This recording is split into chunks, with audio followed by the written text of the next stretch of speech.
¿En qué condiciones vamos a llegar, valga la redundancia, al 2026? ¿No? Con una casta política sistemáticamente mentirosa, con un desparpajo vergonzoso, destruyendo la institucionalidad, debilitando las instituciones, queriendo tomar por asalto otras más.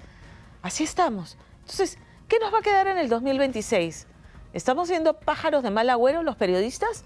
Miguel Antezana es analista político, nos acompaña esta tarde para conversar de este tema. Miguel, ¿cómo estás? Buenas tardes. ¿Cómo estás? Buenas tardes. A ver, estamos siendo aves de mal agüero, insistiendo en este deterioro de la clase política persistente, porque es una crisis que arrastramos, ¿no?, hace 5 lustros, si no más, o más, o podemos salir airosos.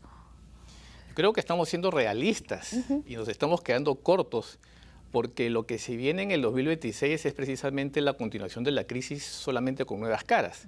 ¿Y por qué va a suceder eso? ¿Por qué nos atrevemos a decir eso? Porque las reglas de juego no han cambiado para mejor, han cambiado para peor inclusive.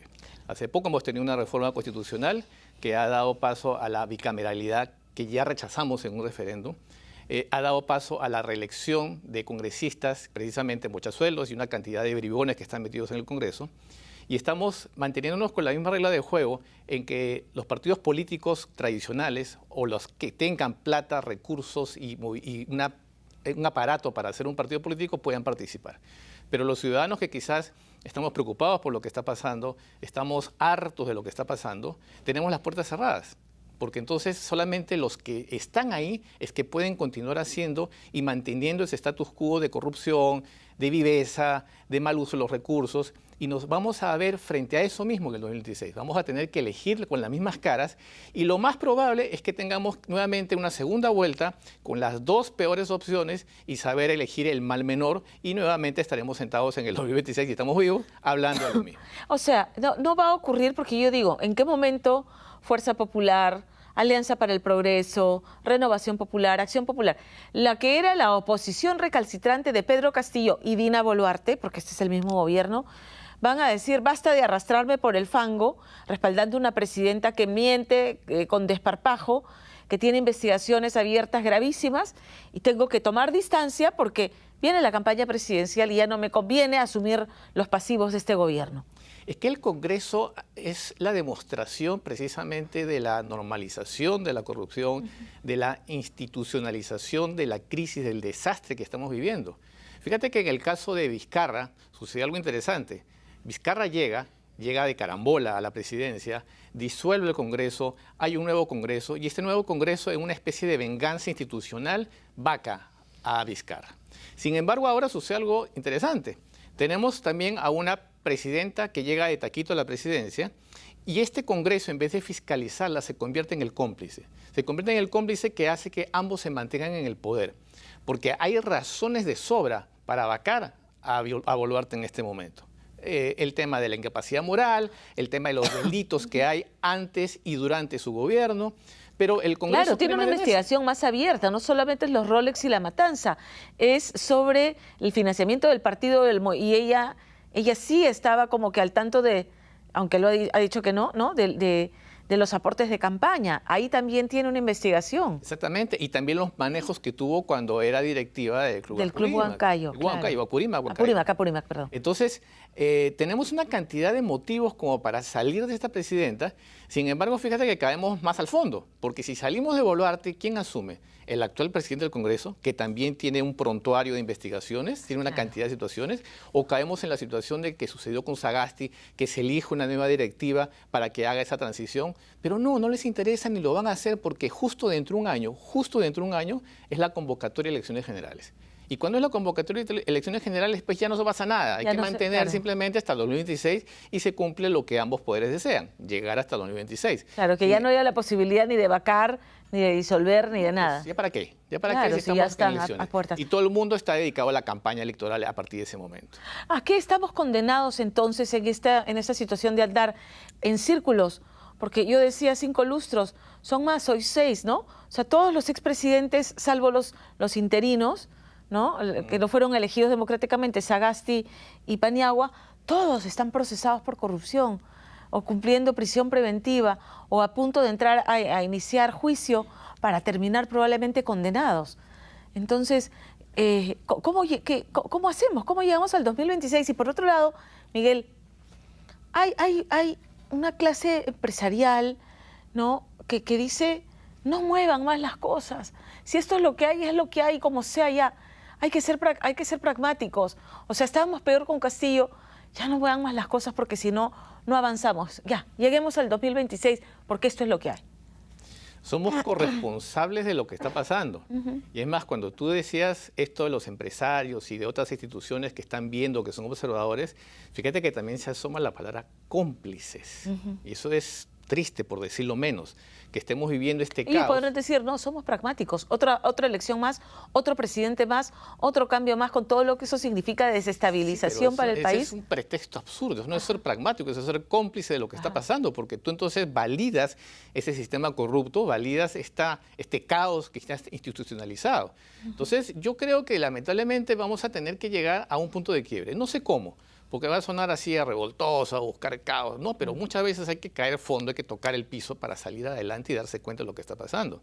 Así salió Fujimori, sin ir muy lejos. Estábamos hartos de esa clase política, que fíjate que además era una clase política que estaba muy distinguida. Ese era el APRA que estaba a la cabeza con Alan García 85, unos cuantos partidos que pululaban por ahí, pero la persona nueva, el no político, el que nos puede sacar, y como él trajo el cambio, disolvió el Congreso en el 92, entonces como que fue una buena opción. Pero esta historia se ha repetido en Latinoamérica. Chávez también llega al poder por eso. Los venezolanos, hartos de los partidos políticos tradicionales, votan por este militar, poner orden, y fíjate que también acá hay muchos militares que creen eso, que son sinónimo de orden y nada que ver, le están pasando lo mismo. Bukele, precisamente, también ataca romper el status quo de los partidos políticos. Entonces, oye, hay varios, por lo menos un aspirante a ser el Bukele peruano. Antauro Humala, su campaña, su pre-campaña es el Antauro peruano, ¿no? Oye, pero el Bukele peruano. Si tú comparas a Bukele con Antauro, si estuviera Bukele aquí, pues, oye, nos agarra palo, pero ¿cómo me comparas con este individuo? Bueno, claro. Antauro Humala, pues, por supuesto, es la nota radical, la nota extrema, pero hemos visto también que los extremos en el caso peruano no sirven absolutamente. Lo que tiene que suceder es que deberíamos cambiar nuevamente el sistema político, y lo hemos hablado muchísimas veces. Sí. Pero ¿quiénes cambian el sistema político? Los que están en el Congreso, que no les interesa. Y ya eliminaron las PASO, pues, ¿no? O sea, vamos a seguir con el tema de que ellos eligen quiénes se postulan y vamos a, como tú decías, a ver los mismos rostros. Los mismos rostros. Lo único que quizás puede ser una chispita de luz en este camino es que haya vuelto el voto preferencial, ¿no? Que tú puedes elegir dentro de la lista. No claro. Que lleguemos a los primeros, sino que podemos, si el último es capacitado, votemos todos por el último. Correcto. Sin embargo, yo creo que estamos en este círculo vicioso y no tenemos forma de salir porque tú también lo dijiste en la introducción. La gente no conoce lo que está pasando, solamente leen las noticias o se y dirán, ya cansan, siguen con el tema del Rolex, qué cansados, ya está. Y de eso se aprovechan precisamente los políticos y politiqueros de lanzar, sí, porque es la prensa, los medios que no nos quieren y nos atacan. Y hay mucha gente desinformada, mucha gente que no sabe la situación. De eso se aprovecha la gente y por eso la necesidad de tener conciencia de lo que está pasando. Y en el Congreso la putrefacción es evidente. Habías escuchado la conversación con Raúl Doroteo, que lo niega todo, que dice que esto es un complot, Acción Popular dividido y la pretensión de quienes abandonaron la bancada de formar su propia bancada con 2 congresistas investigados en el Ministerio Público. O sea, te apartes de la bancada porque es una vergüenza que el vocero tenga todas estas investigaciones abiertas y te llevas a 2 que son más de lo mismo. Y fíjate que todos tienen la misma estrategia, son víctimas. Todos son pobrecitos.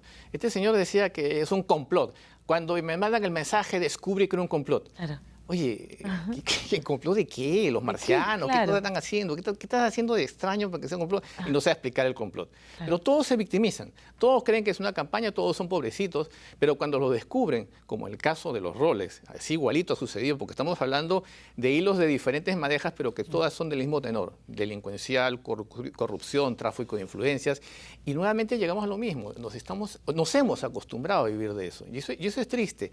Porque entonces, ¿qué legado le dejamos a nuestros hijos si precisamente eso estamos normalizándolo y se traslada a todos los lugares? Tú has nombrado los empresarial. Si nos vamos por el lado universitario, también se traslada mucha viveza, muchos cartones sin fundamento, Claro. tesis truchas, una fiscal que no tiene tesis, en fin. Mira todo lo que podemos, toda la mañana hablando de esto, y hemos institucionalizado este caos. ¿Ves en el horizonte, en el panorama, alguna, porque ese outsider del que has hablado podría ser una propuesta muy radical de izquierda y todavía se sigue viendo como que con temor? Hoy ha salido una encuesta en Perú 21 que dice que se debería insistir en la propuesta de aquellas personas que pretendan postularse a la presidencia o a cargo público, no hayan purgado, o sea, votar a los que hayan purgado prisión, ¿no? Entonces... Oye, pero es como que si tú en una empresa pones como requisito, no entran los que están presos, no, pero antes tú revisas el currículum. Pues. Claro. O sea, simplemente si está capacitado, si tiene antecedentes, si ha hecho esto. Eso no se hace en este país. Simplemente con el tema de transparencia o el voto informado se pone pues el currículum, pero igualito votamos por toda esa gente inútil que está en el Congreso. ¿Y cuáles son los responsables? Los partidos políticos que aceptan tener este tipo de candidatos. Entonces tenía que haber una depuración desde la estructura, desde la raíz, y eso no se va a dar. El vecino yo no le veo intención ni a Keiko Fujimori, ni a Podemos, Luna Gálvez, menos al clan Acuña, no, o sea... Ya se están preparando, ya estamos en campaña. Keiko ya está en campaña, ya está lanzando propuestas que nunca hizo cuando tenía mayoría en el Congreso. Claro. López Aliaga ya también está asomando que va a salir de la alcaldía con el desastre que nos va a dejar endeudados por 20 años. Claro. Y así todo más de lo mismo. Pero fíjate que no hay la posibilidad entonces de romper este círculo vicioso en estos momentos.